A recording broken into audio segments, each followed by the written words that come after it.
दोस्तों, अगर आप 1945 में होते हो और उस जमाने में आप कंप्यूटर खरीदने का सोचते हो तो मैं आपको बताऊं कि कंप्यूटर खरीदने से पहले आपको एक बंगला खरीदना पड़ता। आप बोलोगे सर, कंप्यूटर खरीदना और बंगला खरीदना इसमें क्या कनेक्शन है? जी हाँ दोस्तों, क्योंकि उस जमाने में कंप्यूटर इतना बड़ा हुआ करता था कि वो एक छोटे से घर में नहीं बैठ सकता था। और साथ ही में क्या आपको पता है कीबोर्ड में जो की होती है वो अल्फाबेटिक ऑर्डर में क्यों नहीं होती? क्या जिसने भी ये कीबोर्ड बनाया उसको ABCD नहीं आती थी? और एक इम्पोर्टेंट बात मैं आपको बताऊं, घर बैठे आप मोबाइल पर गाना डाउनलोड कर रहे हो, जाने अनजाने में आप अपनी मोबाइल का वजन बढ़ा रहे हो। अगर ऐसा रिएक्शन है आपका तो आज का ये वीडियो आपको पूरा देखना चाहिए।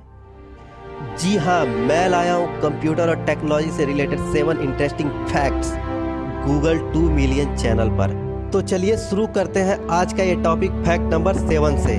सबसे पहला इलेक्ट्रॉनिक कंप्यूटर, उसका नाम था ENIAC, electronic numerical integrator and computer. और ये कंप्यूटर इतना बड़ा था कि इसका वजन लगभग 30 टन था। इसे मैं आसान भाषा में समझाऊं तो ये लगभग 2 ट्रक के बराबर होता था। और ये कंप्यूटर 150 किलोवाट तक की लाइट कंज्यूम करती थी। मतलब इतने लाइट में घर की बिजली कई दिनों तक चल सकती थी। और इसमें लगभग 18,000 वैक्यूम ट्यूब यूज की जाती थी। वैक्यूम ट्यूब क्या है, इसके बारे में आप जरूर जानना चाहोगे। वैक्यूम ट्यूब एक ग्लास ट्यूब होता है जिसमें से हवा को निकाला जाता है और इसमें वैक्यूम क्रिएट किया जाता है। और ये वैक्यूम ट्यूब स्विचेस और एम्पलीफायर की तरह काम करती थी। इनमें से कई ट्यूब हर रोज खराब होती थी, जिसकी वजह से इस बड़े कंप्यूटर को आधे टाइम बंद ही रखना पड़ता था। और ऐसा कहा जाता है ये कंप्यूटर बिना खराब हुए मैक्सिमम 5 दिन तक चला था। तो ये था फैक्ट नंबर 7। अब बढ़ते हैं फैक्ट नंबर 6 की तरफ, वायरस। दोस्तों, मैं उस वायरस की बात नहीं कर रहा हूं जो आजकल आप सुन रहे हैं न्यूज के अंदर। वैसे उसके ऊपर हमने ऑलरेडी वीडियो बनाया है। अगर आपने नहीं देखा तो हमारे चैनल पर जाकर चेक कीजिएगा या ऊपर आई बटन पर चेक कीजिए, उसमें हमने लिंक रख दिया है। लेकिन मैं जो वायरस की बात कर रहा हूँ वो है कंप्यूटर वायरस के बारे में। जी हाँ, कंप्यूटर वायरस एक उस तरह का ही प्रोग्राम है जैसे कि नॉर्मली कंप्यूटर के अंतर्गत प्रोग्राम रहते हैं, लेकिन ये प्रोग्राम कंप्यूटर को डैमेज करने के लिए बनाया जाता है। हाँ दोस्तों, ये वायरस आपके कंप्यूटर को एग्जीक्यूट या रन होता है तो ये अपने आप को रिप्लिकेट करते रहता है। लेकिन इस वायरस को आने से रोकने के लिए क्या करना है, ये बात तो आपको जानना बहुत जरूरी है।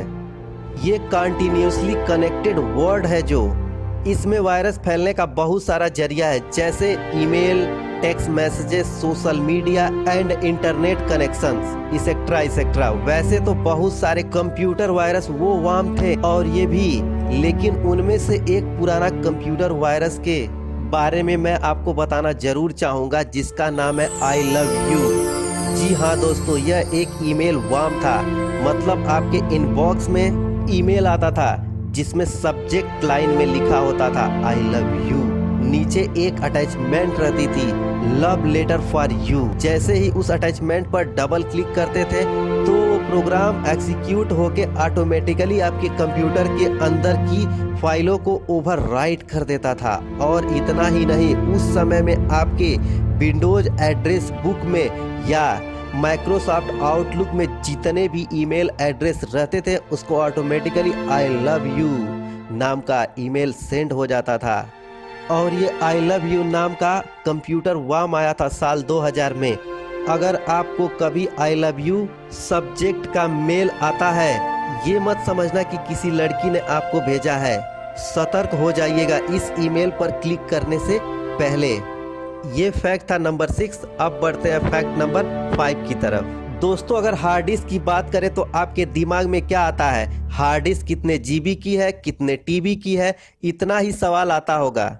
लेकिन हार्ड डिस्क से रिलेटेड चौंकाने वाली खबर यह है कि जब पहला हार्ड डिस्क ड्राइव बना था तो उसमें सिर्फ 5 MB का स्पेस हुआ करता था। दोस्तों, यानी कि आज के ज़माने का एक गाना आता था। और ये हार्ड डिस्क IBM द्वारा बनाई गई थी 1956 में और इसका वजन लगभग 8 टन था, जिसमें 5 MB का डाटा स्टोर होता था। उसकी कीमत $50,000 थी दोस्तों। ये था फैक्ट नंबर 5। अब बढ़ते हैं फैक्ट नंबर 4 की तरफ। आप इन दिनों आराम से कोई भी एक्सटर्नल डिवाइस कंप्यूटर को आसानी से कनेक्ट कर सकते हैं, लेकिन ये बात सालों पहले इतनी आसान नहीं थी, क्योंकि कंप्यूटर में अलग अलग डिवाइसेस के लिए पोर्ट का यूज किया जाता था। जैसे कीबोर्ड के लिए सीरियल पोर्ट हुआ करता था, प्रिंटर के लिए पैरेलल पोर्ट हुआ करता था, और यहाँ तक आज भी देखेंगे आप तो मॉनिटर के लिए VGA पोर्ट अलग से रहता है। और उस जमाने में इतने सारे पोर्ट हुआ करते थे, और उसकी वजह से ये सारे पोर्ट एक साथ कभी कभी काम भी नहीं कर पाते थे, और ये दिक्कत होती थी।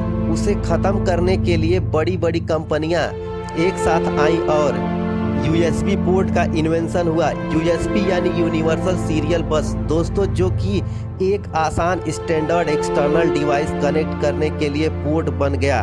और ये इन्वेंशन एक इंडियन ने किया था, जो 1940 में अजय भट्ट नाम के एक इंटेल एम्प्लॉई और उसकी टीम ने मिलकर USB को बनाया था। और उसके बाद USB 1.096 में बनाया गया था, और उसकी ट्रांसफर स्पीड लगभग 1.5 MB टू 12 MB पर सेकेंड था। तो ये था फैक्ट नंबर 4। अब बढ़ते हैं फैक्ट नंबर 3 की तरफ।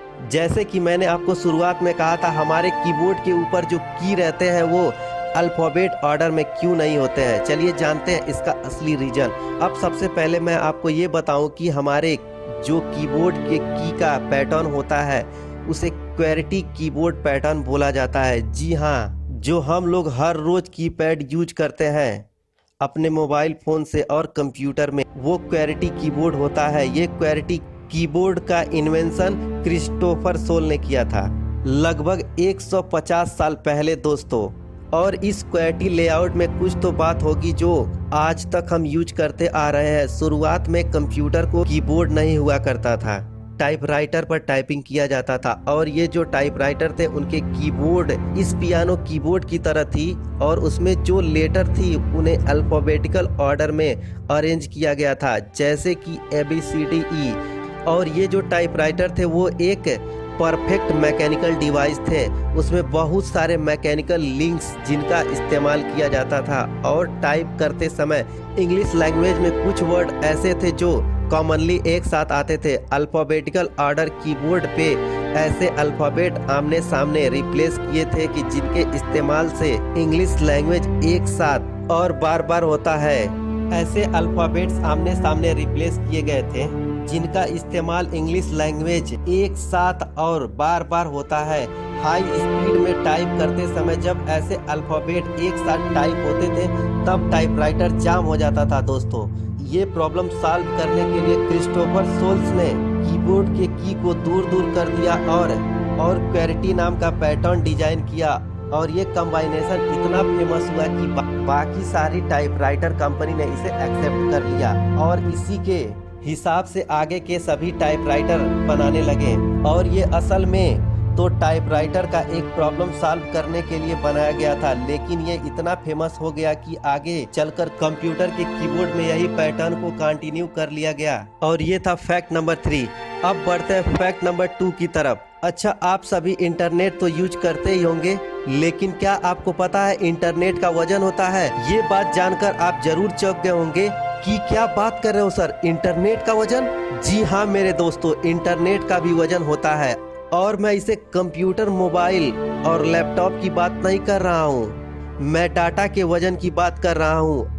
तब आप सोचेंगे कि इसको मेजर किसने किया होगा, लेकिन मैं आपको बताऊं, साइंटिस्ट ने इसे मेजर नहीं किया है, उन्होंने बस इसे कैलकुलेट किया है। और जितने भी चीजें इंटरनेट पर अवेलेबल हैं, जैसे कि डॉक्यूमेंट, वीडियो, ईमेल, इन सभी को हम लोग डेटा बोलते हैं, और इस डेटा को फिजिकल एनर्जी और मास्क दोनों भी होते हैं। जो भी डाटा स्टोर होता है वो इलेक्ट्रॉन की वजह से होता है, और जैसे आपने शायद साइंस में पढ़ा ही होगा कि इलेक्ट्रॉन का वजन होता है दोस्तों, जो कि बहुत कम होता है। इलेक्ट्रॉन का वजन लगभग 9.1 इंटू 10⁻31 किलोग्राम होता है, और साइंटिस्ट के हिसाब से 50 केबी का ईमेल स्टोर करने के लिए 8000 करोड़ तक का इलेक्ट्रॉन लगते हैं और कुछ साइंटिस्ट के कैलकुलेशन के अनुसार 4 GB का डेटा लगभग डाउनलोड कर लेते हैं या ऐड कर लेते हैं तो आपके मोबाइल का वजन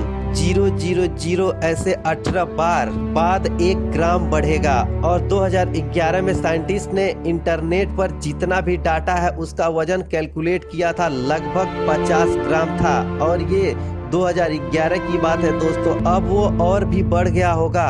और ये था इंटरनेट से रिलेटेड हमारा फैक्ट नंबर 2।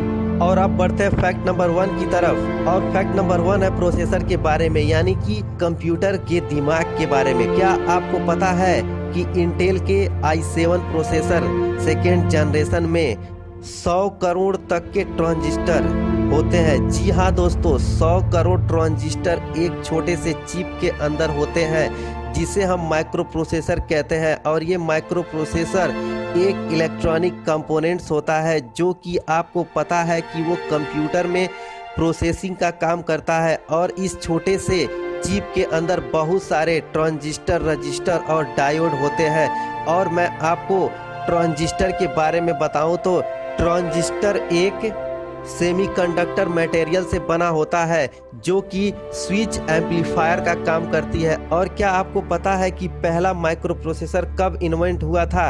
वो लगभग 1971 में इंटेल कंपनी ने, उसका नाम था इंटेल 4004, जिसके अंदर लगभग 2300 ट्रांजिस्टर थे। और अभी के प्रोसेसर में लगभग 1 करोड़ ट्रांजिस्टर हैं दोस्तों। और इससे आप अंदाज़ा लगा सकते हो कि कंप्यूटर चिप दिन ब दिन छोटी होती जा रही है। और ये थे 7 इंटरेस्टिंग फैक्ट, आपको जरूर पसंद आया होगा। आपने ऑलरेडी लाइक बटन पर क्लिक तो किया ही होगा दोस्तों, साथ ही साथ दोस्तों के साथ शेयर जरूर कीजिएगा। जय हिंद, वंदे मातरम।